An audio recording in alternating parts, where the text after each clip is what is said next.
ఈనాటి మంత్రము అంతర్భ్యాసి. హృదయకమల దహరాకాశమున సదా వర్తించువాడై ధ్యానాభ్యాసము చేయదగినవాడు. మన హృదయ కమలములలో ఎప్పుడూ ఆయననే ఉంచుకొని ఆయన యొక్క ధ్యానము చేయటమే మనం చేయవలసినటువంటి ధర్మము. సదా ధ్యానాభ్యాసము చేయగలిగినటువంటి లక్ష్మీ పద్మావతి శ్రీ వెంకటేశ్వర దేవత పాదారవిందార్పణమస్తు. మనందరి హృదయ కమలాల్లో ఉన్నటువంటి ఆ శ్రీనివాసుని పాదపద్మములకు నమస్కారము. మంత్రపఠనం. ఓం అంతర్భ్యాసినే నమః. ఓం అంతరభ్యాసినే నమః.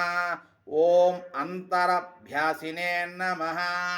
అంతర అభ్యాస అంటే మన హృదయాలలో ఎప్పుడూ జరిగే అభ్యాసం.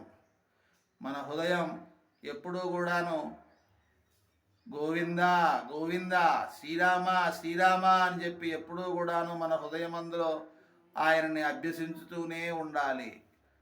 గోవింద గోవింద.